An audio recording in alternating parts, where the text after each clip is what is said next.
അണ്ണാക്കിൽ പിരി വെട്ടിയിട്ട് എന്ത് പറയണമെന്ന് അറിയാണ്ട് മാനത്തേക്ക് നോക്കി നിന്ന ആരാ? അണ്ണാക്കിൽ പിരിയും വെട്ടി എന്ത് പറയണമെന്നറിയാതെ മാനത്ത് നോക്കി നിൽക്കുന്ന നിന്നെ ഇന്നലെ കണ്ടതാടാ.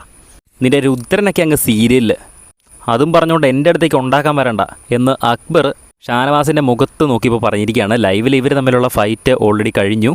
ഇന്നലെ അനുമോളുമായിട്ട് നടന്ന ആ ഒരു ഇഷ്യൂവിൻ്റെ പേരിലാണ് ഇവർ വീണ്ടും വാക്കുതർക്കമുണ്ടായിരിക്കുന്നത്.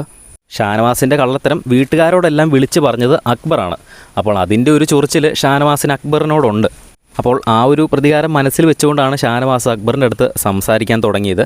അത് അക്ബറിന് മനസ്സിലാവുകയും അക്ബർ തിരിച്ച് നല്ല രീതിയിൽ തന്നെ തിരിച്ച് ഡയലോഗ് അടിക്കുന്നുമുണ്ട്. അങ്ങനെയാണ് അക്ബർ പറയുന്നത്, നീ ഇതും പറഞ്ഞുകൊണ്ട് എൻ്റെ അടുത്തേക്ക് ഉണ്ടാക്കാനൊന്നും വരണ്ട, അതൊക്കെ അങ്ങ് നിൻ്റെ കയ്യിലിരുന്നാൽ മതി എന്ന് പറയുന്നു. അപ്പോൾ തിരിച്ച് ഷാനവാസം പറയുന്നുണ്ട്, നീ എനിക്കിട്ടും ഉണ്ടാക്കാൻ വരുമൊന്നും വേണ്ട, നീ ഉണ്ടാക്കിക്കോ, നീ ഉണ്ടാക്കിയിട്ട് എന്ത് കാണിച്ചു എന്ന് ചോദിക്കുന്നു. അപ്പോൾ അക്ബർ പറയുന്നുണ്ട്, നീ ഇപ്പോൾ എവിടെ കിടക്കുന്നേ? നീ പുറത്താണ് കിടക്കുന്നേ, ഞങ്ങളൊക്കെ വീടിൻ്റെ അകത്താണ് കിടക്കുന്നേ, ഞങ്ങളുടെ ഔദാര്യത്തിലാടാ നീയൊക്കെ ഉറങ്ങുന്നത് എന്ന് ഷാനവാസിൻ്റെ അടുത്ത് അക്ബർ പറഞ്ഞിരിക്കുകയാണ്.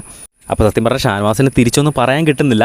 എങ്കിൽ പോലും ഷാനവാസ് പറയുന്നുണ്ട്, എല്ലാം എക്സ്പീരിയൻസ് ചെയ്യണമല്ലോ. പിന്നെ പുറത്ത് കിടക്കുന്നത് നീ ഒറ്റ ഒരാൾ വിചാരിച്ചുകൊണ്ട് നീ മാത്രം ഉണ്ടാക്കിക്കൊണ്ടല്ലോ ഞാൻ പുറത്ത് കിടന്നത്, എല്ലാവരും കൂടി തീരുമാനിച്ചതുകൊണ്ടല്ല ഞാൻ പുറത്തേക്ക് പോയത്, അല്ലാണ്ട് നീ ഒറ്റയ്ക്ക് ഉണ്ടാക്കിയതല്ലല്ലോ എന്നും ഷാനവാസ് പറഞ്ഞ് വാദം തിരിച്ചു പിടിക്കാൻ ശ്രമിക്കുന്നുണ്ട്. എന്തായാലും ലൈവിൽ അവരുടെ ഒരു ഫൈറ്റ് കഴിഞ്ഞിരിക്കുകയാണ്. ഇനി എന്ത് സംഭവിക്കുമെന്ന് നമുക്കറിയില്ല. കൂടുതൽ ലൈവ് അപ്ഡേറ്റ്സിനായിട്ട് ചാനൽ സബ്സ്ക്രൈബ് ചെയ്യുക.